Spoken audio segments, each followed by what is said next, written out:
Good morning students. आज हम Y series में करेंगे कि why tides are generated, science behind the tides. आज ये topic I have choose this topic because कि बहुत से बच्चों का ये कॉन्सेप्ट गलत होता है, दे आर टॉट रॉन्गली, ये कॉन्सेप्ट गलत पढ़ाया जाता है। तो पहले मैं बात करूंगा कि आपको क्या गलत पढ़ाया जाता है। ज़्यादातर बच्चों को मैंने देखा है कि वो क्या गलत पढ़ते हैं, फिर मैं करेक्ट करूंगा उन चीज़ों को और पूरा एक्सप्लेन करूंगा science behind the generation of tides.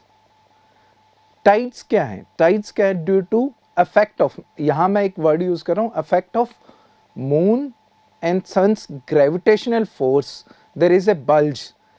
कहां बल्ज होगा? एग्जैक्टली कहां? परपेंडिकुलर ऑन द सरफेस है, एग्जैक्टली जहां सब लूनर और सब सोलर पॉइंट है। सब लूनर और सब सोलर पॉइंट क्या हो गए? जो एग्जैक्टली आपके किसके सामने हो? परपेंडिकुलर टू आपका मून सरफेस या सन सरफेस, बिल्कुल सामने हो, वो आपके पॉइंट्स क्या कहलाएंगे बेटा? सब सोलर और सब लूनर। फॉर एग्जाम्पल ये सब लूनर पॉइंट होगा, यहाँ ये सब लूनर पॉइंट होगा। यहां क्या है? आपका बल्ज ऑफ वाटर बनता है किसके कारण? अब ड्यू टू, अभी ध्यान रखना, due to effect of moon और सन्स ग्रेविटेशनल फोर्स। ओके, तो यूजुअली बच्चे जो सोचते हैं वो क्या सोचते हैं कि एक साइड आपका मून की ग्रेविटेशन के कारण आपका बल्ज बन गया, एक side due to centrifugation, due to centrifugation force, centrifugal force के कारण दूसरा बल्ज बन गया। एग्जैक्टली उसके अपोजिट में ये सोचते हैं बच्चे ज्यादातर, और उनका मानना है कि ये जो वाटर है ये वर्टिकल मूवमेंट ऑफ वाटर होती है, कि पानी का जो बल्ज बनता है वो वर्टिकल मूवमेंट ऑफ वाटर, एक साइड ग्रेविटेशनल पुल के कारण, एक साइड आपका सेंट्रीफ्यूगल फोर्स के कारण बनता है। But this is not the, आप कह सकते हो कि कंसेप्ट बिहाइंड आपका जनरेशन ऑफ टाइड्स। तो अब देखिए, फिर एक और कॉन्सेप्ट है कि यहां जो बल्ज बना है इसमें वर्टिकल मूवमेंट ही होती है। यूजुअली क्या है? यूजुअली मींस कॉन्सेप्ट में क्या है? हॉरिजॉन्टल मूवमेंट ऑफ वाटर है। कुछ बच्चे इस चीज को क्या ले लेते हैं कि पोल्स पे लो टाइड बनती है और नॉर्मल इक्वेटर पे आपकी हाई टाइड बनती है, क्योंकि जो डायग्राम बुक्स में दिखाया गया है वो ऐसे ही लगता है, बट नहीं, ये पोल्स का कंसेप्ट नहीं है। पोल आप सेंटर में मानोगे नॉर्थ और साउथ पोल, और अर्थ के डिफरेंट सरफेस पे आपके डिफरेंट टाइप का आपका क्या बनता है? बल्ज बनता है, जो अकॉर्डिंग टू कहां सन और मून की पोजीशन है। मैं बात करूंगा अब डिटेल में ये सारी चीजें क्यों गलत है, क्या रीजन है। और इसमें क्या है, बच्चे ये सोचते हैं ये सेंट्रीफ्यूगल फोर्स जो प्रोड्यूस हो रहा है ये due to rotation of earth है, रोटेशन ऑफ अर्थ। और बेटा ये ध्यान रखना, रोटेशन ऑफ अर्थ का कोई रोल नहीं है टाइड जनरेशन में। टाइड जनरेशन में there is no role of what? Rotation of earth. कोई रोल नहीं है रोटेशन ऑफ अर्थ का टाइड जनरेशन में। सेंट्रीफ्यूगल फोर्स अर्थ की रोटेशन के कारण नहीं बनता है बेटा, ध्यान रखना। अब मैं बात करता हूं पूरे साइंस क्या है टाइड जनरेशन के behind. Okay, first of all जो फोर्सेस हैं उसकी बात करता हूं। फोर्सेस की बात कर रहा हूं, ध्यान देना, मैंने ये नहीं कहा ये टाइड जनरेट करते हैं, कैसे टाइड जनरेट होती है उसकी बात मैं आगे करूंगा। फर्स्ट है आपका gravitational force, force of moon and earth, moon and sun, moon and sun, ध्यान रखना, अर्थ नहीं आएगा। जो जनरेशन होती है टाइड की उसमें इसका रोल होता है, अर्थ का इनडायरेक्ट रोल होता है। अर्थ का जो ग्रेविटेशनल फोर्स है उसका इनडायरेक्ट रोल है, उसकी बाद में बात करता हूं। सेकंड चीज है सेंट्रीफ्यूगल फोर्स। अब आप कहोगे सर आप तो वही चीज बता रहे हो, नहीं, सेंट्रीफ्यूगल फोर्स ऑफ अर्थ, ध्यान देना मैं क्या कह रहा हूं। अभी हम मून के एस्पेक्ट में ही करेंगे, सन के एस्पेक्ट में नहीं करेंगे। साइंस में मून के एस्पेक्ट में बताऊंगा, उसी को अप्लाई कर सकते हो आप सन के लिए। Earth, moon, centrifugal force of earth moon system due to revolution, ध्यान देना मैं क्या वर्ड यूज कर रहा हूं, revolution, due to revolution of earth moon system, earth moon system around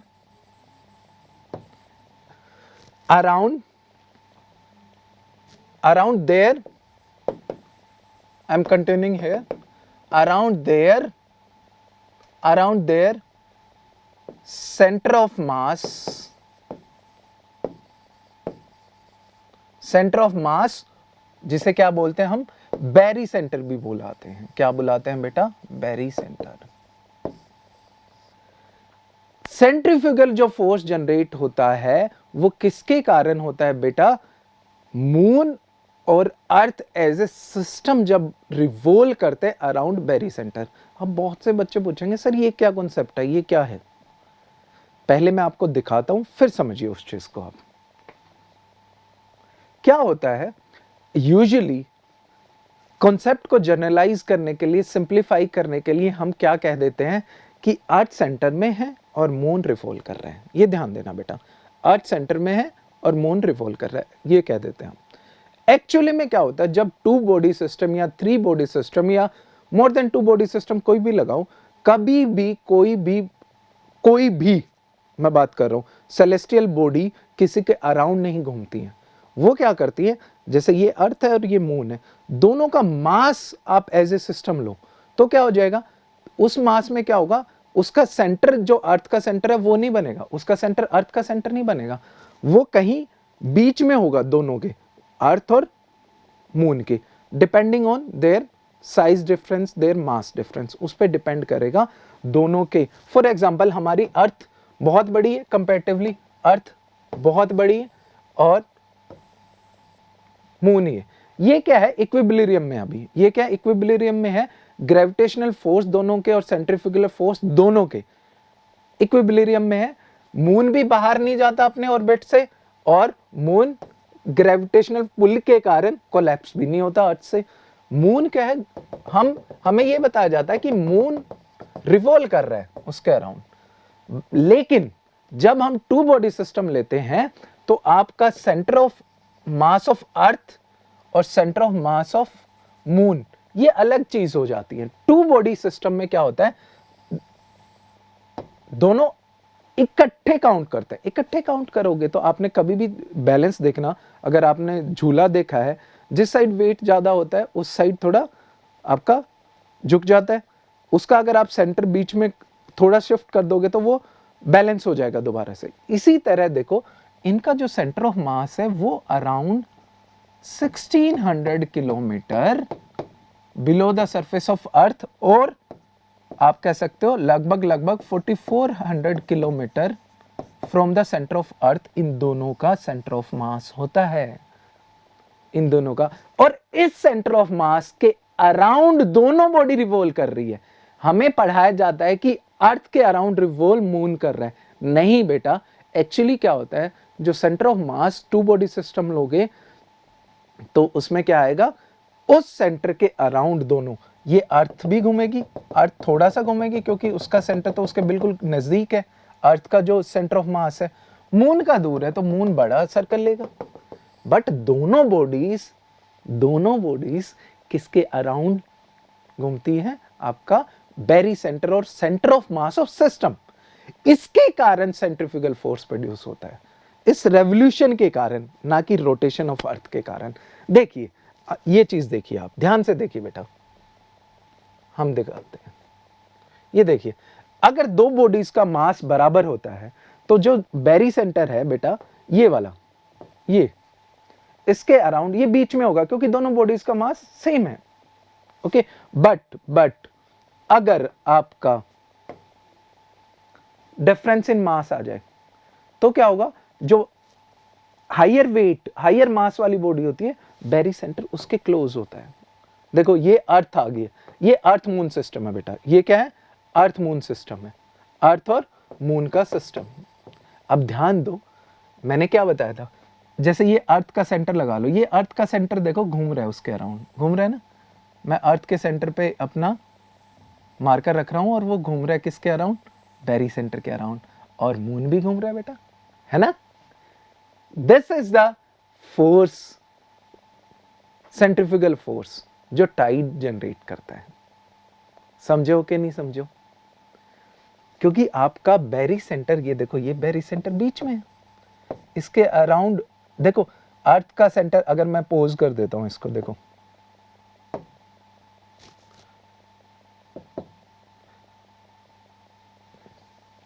हाँ देखो, अगर हम इसे पोज करते हैं,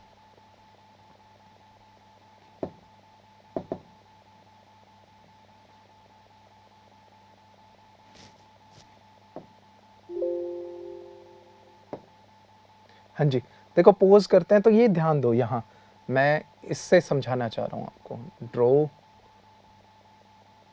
हाँ जी, ये देखो ये बीच में अर्थ का सेंटर होगा और ये घूम रहा है, ये इसके अराउंड घूम रहा है। ओके, अब इस चीज को, इसी चीज से क्या सेंट्रीफ्यूगल फोर्स प्रोड्यूस होता है। आप अगर हायर बॉडी होगी, सन और अर्थ का एग्जांपल ले लीजिए, ये देखो बिल्कुल, क्योंकि सन बहुत बड़ा है अर्थ से, तो जो बेरी सेंटर है वो बिल्कुल सन के बीच के आसपास ही होगा, बट थोड़ा सा जो सेंटर ऑफ मास ऑफ सन है उससे थोड़ा सा अलग होगा, तो सन भी घूम रहा है। अब आप अगर बात करो तो पूरा सोलर सिस्टम है इंक्लूडिंग सन अपने बेरी सेंटर के अराउंड घूमता है, बट हम सिंप्लीफाई करने के लिए ये मान लेते हैं कि सन के अराउंड सारी बॉडीज घूम रही। समझो कि नहीं समझो? और यही फोर्स जनरेट करता है आपका टाइड्स। कैसे करता है मैं उसी की बात करता हूं अभी। देखिए ये देखिए, ये मून और अर्थ का सिस्टम है। देखिए बेरी सेंटर के अराउंड अर्थ भी घूम रही है ना, और मून उसके अराउंड घूम रहे हैं। इसके कारण क्या सेंट्रीफ्यूगल फोर्स प्रोड्यूस होता है मून पे भी अर्थ पे भी। सरफेस, क्योंकि सरफेस एग्जैक्टली आपका सेंटर ऑफ मास पे नहीं है, बट क्या होता है कि आपका जो सेंटर ऑफ मास है उसके कारण क्या है, अर्थ पे किसी भी जगह, क्योंकि ये अर्थ है, इसका सेंटर ऑफ मास ये है और इसका बेरी सेंटर बेटा यहां है और मून यहां है, तो हमेशा जब घूमेगी ये हमेशा मून के अपोजिट साइड होगा। अगर इस साइड आ रहा है आपका सेंटर ऑफ अर्थ का जो सेंटर इस साइड आ रहा है, तो मून इस साइड होगा उस टाइम। समझ रहे हो? हमेशा अपोजिट टू मून के जो सेंटर ऑफ मास है, अर्थ का सेंटर ऑफ मास उसके अपोजिट होगा।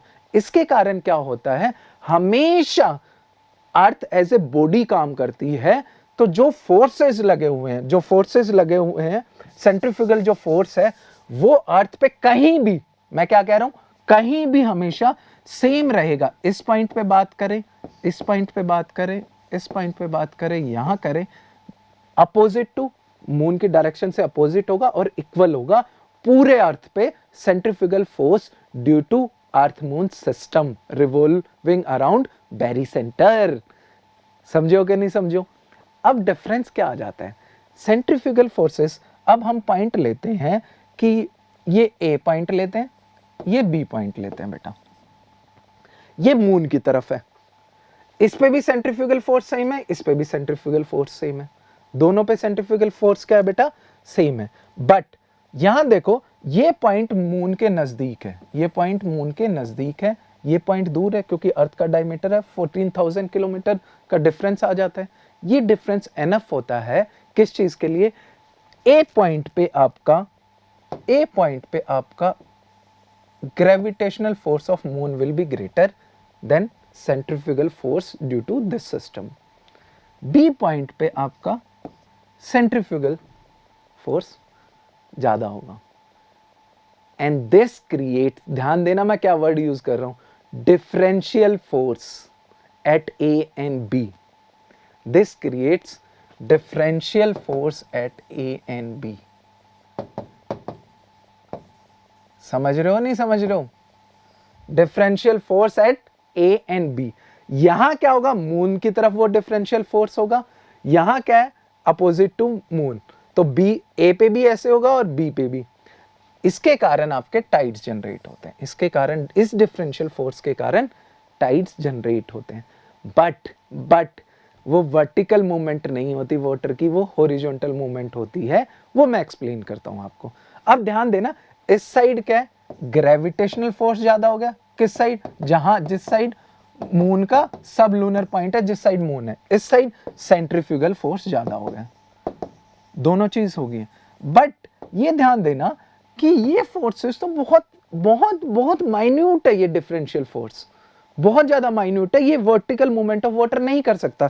क्यों नहीं कर सकता बेटा, ध्यान दो, इसलिए नहीं कर सकता, देखो दिस एट पॉइंट ए जो डिफरेंशियल फोर्स है वो 0.00000001 जी होता है, और अर्थ का सेंटर पे जो ग्रेविटेशनल फोर्स है वो 9.8 जी लगता है सरफेस पे, 9.8 जी। दोनों का कोई मुकाबला है? यहां जो पानी होगा वो टुवर्ड्स ग्रेविटेशनल फोर्स उसे अपनी तरफ खींचेगी, तो वर्टिकली तो वो ऊपर खींच ही नहीं सकता। बहुत से बच्चे सोचते हैं कि वर्टिकल फोर्स होता है, वो जा ही नहीं सकता, क्योंकि आपका सेंट्रीफ्यूगल फोर्स ये है इतना कम, लगभग मिलियंथ टाइम कम होता है अर्थ की ग्रेविटी से, मिलियन टाइम कह रहा हूं मैं, सेंट्रीफ्यूगल फोर्स इस तरह। तो ये डिफरेंशियल फोर्स खींच पाएगा पानी को ऊपर की तरफ? नहीं। सेम इधर सेंट्रीफ्यूगल फोर्स है, इधर आपका अर्थ का ग्रेविटी है, डिफरेंशियल सेंट्रीफ्यूगल फोर्स कह सकते हो, ठीक है। इसके कारण क्या होगा बेटा, ये भी नहीं खींच पाएगा। यहां जो वाटर मॉलिक्यूल होते हैं बेटा वो बिल्कुल स्टेबल होते हैं, वो मूव नहीं करते। सबसे ज्यादा स्टेबल वाटर मॉलिक्यूल आपका सब लूनर या सब सोलर पॉइंट और उसके अपोजिट साइड होते हैं। रीजन मैंने बता दिया, क्योंकि जो आपका डिफरेंशियल फोर्स होता है उसके एग्जैक्ट अपोजिट साइड में आपका अर्थ की ग्रेविटी काम करती है, जो उसे बांध के रखती है। सबसे स्टेबल मॉलिक्यूल्स जहां टाइड्स होंगे वहीं होते हैं। तो आप पूछोगे सर फिर ये हाई टाइड क्यों बनती है? यहाँ हाई टाइड का रीजन बताता हूं बेटा क्यों बनती है। चलिए, हाई टाइड बनती है बेटा, ए पॉइंट पे तो आपका बिल्कुल ये फोर्सेस एक दूसरे के अपोजिट काम कर रहे हैं, तो आपका कोई हॉरिजॉन्टल वो नहीं होगा, कंपोनेंट नहीं होगा कि पानी इधर उधर मूव कर पाए, कोई हॉरिजॉन्टल कंपोनेंट नहीं होगा, क्योंकि दो फोर्सेस वर्टिकली एक दूसरे के अपोजिट काम कर रहे हैं। उसके कारण हॉरिजॉन्टल जो कंपोनेंट होता है वो जीरो होगा फोर्स का।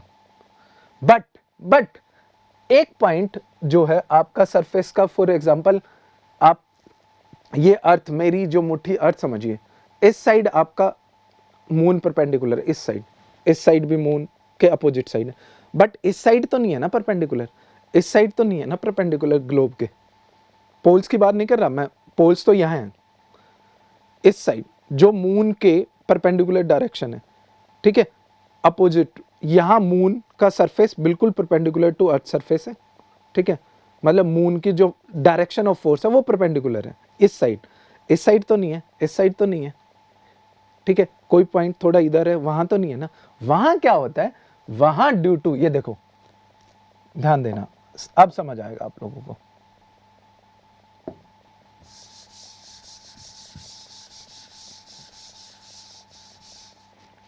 वहां क्या होता है आपका, ये देखो, यहां तो मून के ग्रेविटेशनल फोर्स बिल्कुल परपेंडिकुलर है, बट बेटा इसके इधर वाली डायरेक्शन पे तो नहीं है, इधर वाली डायरेक्शन पे तो नहीं है, समझ रहे हो। तो यहां जो आपका जो डिफरेंशियल फोर्स प्रोड्यूस होगा, यहां तीनों चीज काम करेगी, डिफरेंशियल फोर्स और gravitational force. Differential force centrifugation और ग्रेविटेशन के कारण बना है, और अर्थ की ग्रेविटी, ये एक दूसरे के अपोजिट नहीं है। इसके कारण इनके वर्टिकल कंपोनेंट भी बनता है, हॉरिजॉन्टल कंपोनेंट भी बनता है। ये हॉरिजॉन्टल कंपोनेंट क्या करेगा, जो वाटर मॉलिक्यूल्स है, यहां बिल्कुल स्टेबल मॉलिक्यूल है, यहां स्टेबल नहीं है, तो वो वाटर मॉलिक्यूल्स को टुवर्ड्स किस जोन ले जाता है, बिल्कुल जहां आपका सब लूनर पॉइंट और उसके अपोजिट वाली डायरेक्शन, इस साइड से इस साइड मूव करने स्टार्ट कर देंगे वाटर मॉलिक्यूल्स स्टार्ट करने, तो वो कहां जाएंगे, जहां आपका एग्जैक्टली आपका ओवरहेड मून है, वहां वाटर मॉलिक्यूल्स इकट्ठा होने स्टार्ट हो जाएंगे। पानी इकट्ठा होगा तो बल्ज बनेगा तो वो टाइड्स कहलाती है। और उसके बिल्कुल परपेंडिकुलर इधर क्या होगा, आपका पानी उधर उधर जा रहा है, वहां आपका पानी कम होता जाएगा, वो लो टाइड कहलाती है। This is the science behind. इनको बोलते हैं ट्रैक्शन फोर्सेस। क्या बोलते हैं? ट्रैक्शन, हॉरिजॉन्टल फोर्सेस होते हैं। अब इसको पीपीटी के थ्रू देखिए बेटा, ध्यान से देखिए। ये देखिए, ये देखिए फोर्सेस है, फोर्सेस का मैं बता चुका हूं। इस साइड जो है मून का ग्रेविटेशनल फोर्स ज्यादा होगा ना बेटा। ये देखिए इस साइड मून का ग्रेविटेशनल फोर्स ज्यादा होगा, इस साइड कम होगा। तो डिफरेंशियल फोर्स इस साइड ग्रेटर कौन सा होगा, सेंट्रीफ्यूगल। इस साइड कौन सा होगा, gravitational of moon. But they are not so strong, ये कि वर्टिकल मूवमेंट ऑफ वाटर करवा पाए, ये इतने स्ट्रॉन्ग होते ही नहीं है। तो वो बनता किसके कारण है बेटा, देखो ये देखो यहां क्या है, आपका जो अर्थ का ग्रेविटेशनल फोर्स है वो बिल्कुल इसके परपेंडिकुलर काम कर रहा है, डिफरेंशियल फोर्सेस के कर रहे हैं ना। बट यहां ये एक एंगल पे काम कर रहे हैं, जिसके कारण एक हॉरिजॉन्टल कंपोनेंट प्रोड्यूस होता है। वो हॉरिजॉन्टल, ये देखो नॉर्थ पोल ये है, नॉर्थ पोल और साउथ पोल ये दूसरे वो हैं। मान लो ये है इस साइड, ये वाला इसको रिप्रेजेंट कर रहा है मेरे अब कैमरे की तरफ और मेरी तरफ, ये पॉइंट्स ये हैं। इनसे क्या होगा, वाटर ये इधर से यहां से वाटर की मूवमेंट टुवर्ड्स उस पॉइंट होना स्टार्ट हो जाएगी जहां आपका जो मून है एग्जैक्टली आपका जो मून का ग्रेविटेशनल फोर्स है वो एग्जैक्टली सरफेस के परपेंडिकुलर है। तो यहां पानी बिल्कुल स्टेबल था, यहां पानी इकट्ठा हुआ, तो यहां बल्ज बनेगा कि नहीं बनेगा, और यहां बल्ज नहीं बनेगा, यहां पानी की मूवमेंट उधर हो रही है। नेक्स्ट उसमें देखिए, ये थोड़ा और अच्छे से समझ आएगा। देखिए ये ए और बी पॉइंट मैंने लिए थे ना बेटा, ए और बी पॉइंट, समझ लो, समझो। इधर से पानी ये उसके बीच वाला है। मून किसके परपेंडिकुलर है बेटा, ए के लगा सकते हो, यहां बी या ई पॉइंट है जो भी है, ठीक है, इसके परपेंडिकुलर है। यहां आपका पानी इकट्ठा होगा और यहां से पानी इकट्ठा दोनों तरफ जाएगा। तो यहां आपकी लो टाइड बन गई है, यहां आपकी क्या बनेगी बेटा, हाई टाइड, हाई बल्ज बनेगा बेटा। और ये हॉरिजॉन्टल मूवमेंट ऑफ वाटर हो रही है, वर्टिकल मूवमेंट ऑफ वाटर नहीं हो रही। वर्टिकल हाइट इंक्रीज करती है टाइड्स में, लेकिन उसमें वर्टिकली मॉलिक्यूल्स मूव नहीं करते, वो फोर्स इतना स्ट्रॉन्ग नहीं होता। एक और डायग्राम है जिससे थोड़ा सा और क्लियरिटी होगी आपको। देखिए जहां मून एग्जैक्टली परपेंडिकुलर है, पानी की मूवमेंट उसी साइड होना स्टार्ट कर देती है। And this is the reason behind the tide formation. These are traction forces. Generation किसके कारण है, ध्यान देना, differential force between gravitational pull of moon and centrifugal force of earth moon system. Earth moon system बोला बेटा मैंने, ध्यान देना इस चीज को। तो पानी यहां इकट्ठा होगा, और क्या है कि अर्थ तो रोटेट कर रही है अपने एक्सिस पे, तो डिफरेंट पॉइंट परपेंडिकुलर आते जाएंगे मून के, तो आपका टाइडल बल्ज भी मूव होता रहेगा। And this is the force, this is the science behind tides. Got this? Hope आपको समझ आया है। किसी भी कोई इशू हो, you can write down in comments, I will check them. Okay, थोड़ा सा नया है ज्यादातर बच्चों के लिए कॉन्सेप्ट ये, क्योंकि बुक्स में इजी वे के पढ़ाने के चक्कर में आपको करेक्ट चीज नहीं पढ़ाई जाती। ज्योग्राफी ऑप्शनल वाले बच्चों को भी नहीं आता ये, बट एक बार क्लियरिटी होगी तो ये समझ आ जाएगा आप लोगों को। Good this, thank you.